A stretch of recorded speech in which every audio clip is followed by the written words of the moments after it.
चहचहाने वाली चिड़ियों का गान हमेशा प्रसन्नता का गान नहीं होता। दुख, पीड़ा और मोह ये सब अलग नहीं, एक समान। तुम्हारा मोह ही तुम्हारा दुख और तुम्हारे मोह का त्याग तुम्हें पूर्ण रूप से सुखी कर सकता है।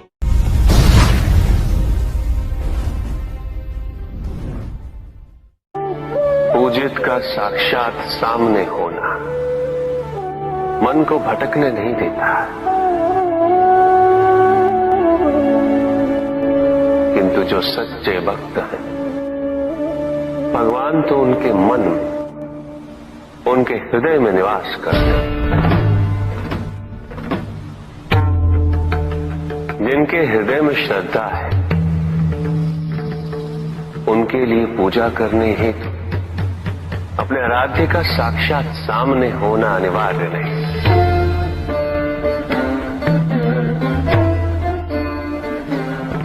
वो तो अपने मन के नेत्रों से प्रतिपल उनके दर्शन पा रहे हैं।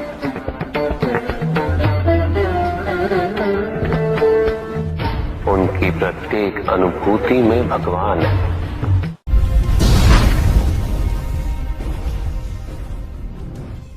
सत्य तो शाश्वत है, सत्य ही संसार में संतुष्टि और सुख का माध्यम है। जो सत्य से विमुख हो वो सदैव दुखी रहता है। जिसने भ्रम का मार्ग अपना वो आजीवन ढूंढता रहता है,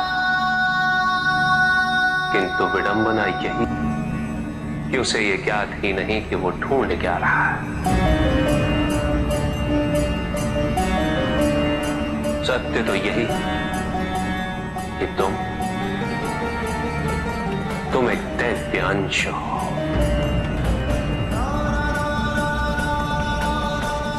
जन्मोपरांत तुम सबने अपने आप को केवल मनुष्य मान लिया और यही विस्मरण तुम्हारे कष्टों का कारण है। तुमने अपने शरीर को ही सत्य माना। लोभ, भय, शंका, असुरक्षा, छल इन सब को अपने जीवन का आधार बना लिया।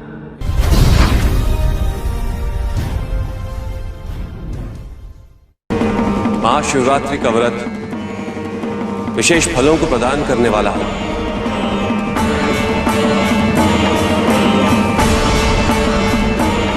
इस व्रत को रखने से पुरुषों की सारी मनोकामनाएं पूरी हुई।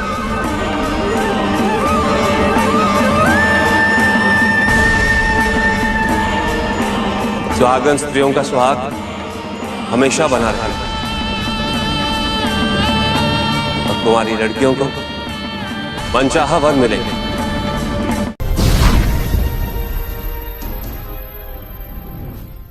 पुत्र और पुत्री में भेद करना उचित नहीं, किंतु तब भी कुछ व्यक्ति ऐसी मूर्खता कर बैठते क्योंकि वो कन्या की महिमा से अपरिचित है, क्योंकि वो ये समझ ही नहीं पाते कि कन्या का सम्मान करना प्रत्येक व्यक्ति का धर्म है, क्योंकि कन्या जीवनदायिनी है, वो जननी है और जननी तो केवल सत्कार के योग्य होती, उपेक्षा की नहीं, उसका तिरस्कार नहीं किया जाता। एक कन्या विवाह के पश्चात दो कुलों को जोड़ती है। परिवार की स्थापना है तो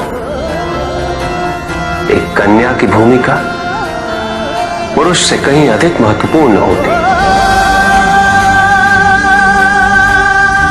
और जब परिवार से परिवार जुड़ते हैं तो समाज की स्थापना होती है।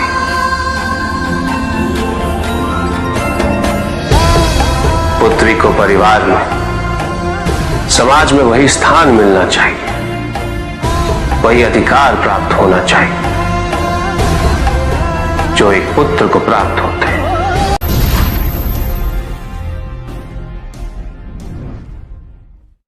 प्रेम क्या है?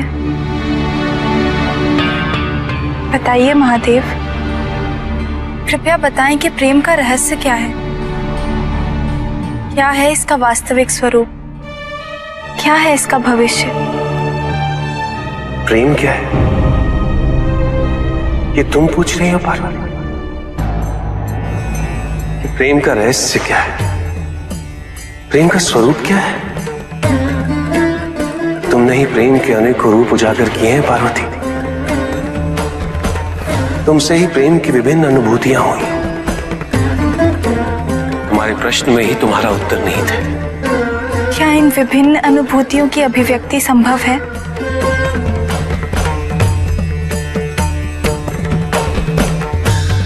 सती के रूप में जब तुम अपने प्राण त्याग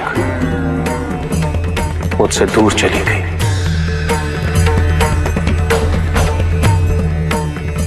मेरा जीवन, मेरा संसार, मेरा दायित्व सब निरर्थक और निराधार हो गया। मेरे नेत्रों से अश्रुओं की धाराएं बहने लगी। अपने से दूर कर तुमने मुझे मुझसे भी दूर कर दिया पार्वती।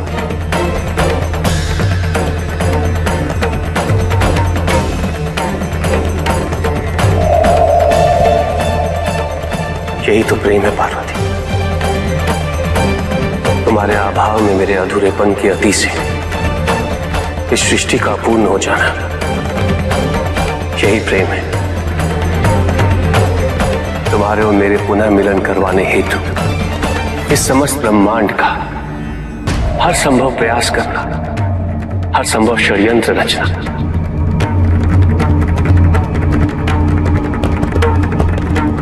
इसका कारण हमारा असीम प्रेमी तो है। तुम्हारा पार्वती के रूप में पुनः जन्म लेकर मेरे एकाकीपन और मुझे मेरे वैराग्य से बाहर निकलने के लिए विवश करना और मेरा विवश हो जाना, ये प्रेमी तो है।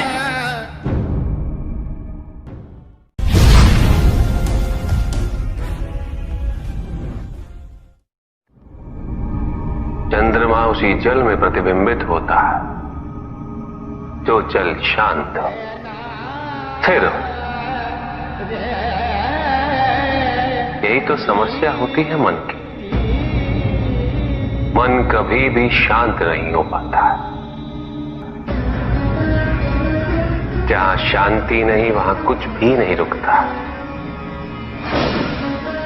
समुद्र की लहरों की भांति विचारों का उपद्रव मन को निरंतर स्थिर रखता। कुछ भी सुनने और समझने के लिए मन का मौन रहना आवश्यक है, किंतु मन मौन रहना नहीं जानता। वो तो निरंतर कुछ ना कुछ कहता रहता, प्रतिपल शब्दों का आक्रमण चलता रहता है मन पर। और यही आक्रमण है जिसके कारण व्यक्ति कभी भी शब्दों के परे नहीं जा पाता। जहां जीवन की सत्यता का बोध उसकी प्रतीक्षा कर रहा होता।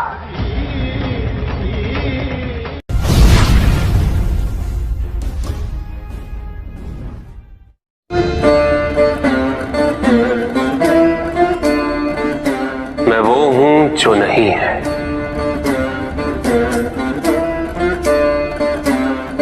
जो नहीं है वो मैं हूं।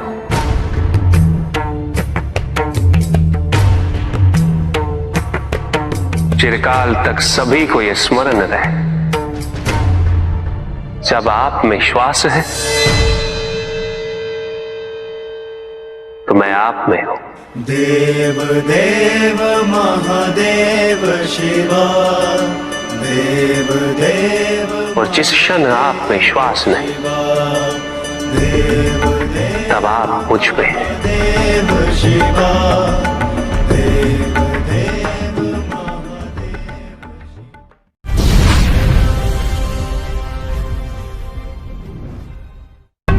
सत्य को जानने के लिए वन में जाना अनिवार्य नहीं है।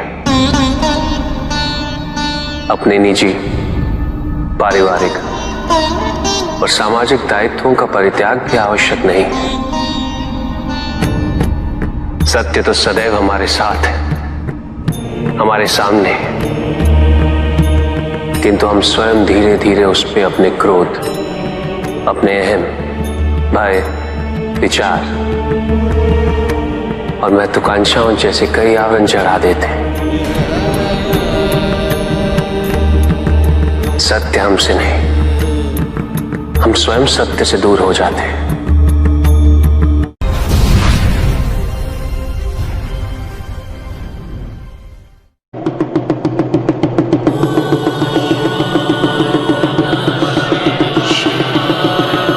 जहां न अमृत, न विष,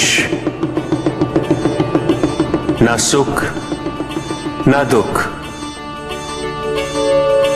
न स्वर्ग, न नरक, वही परम आनंद है।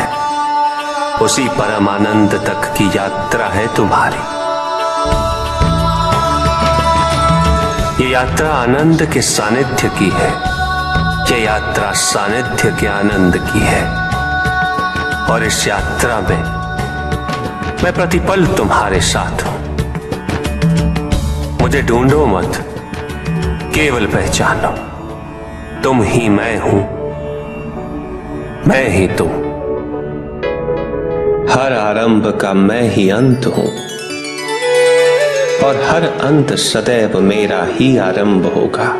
देव देव महादेव।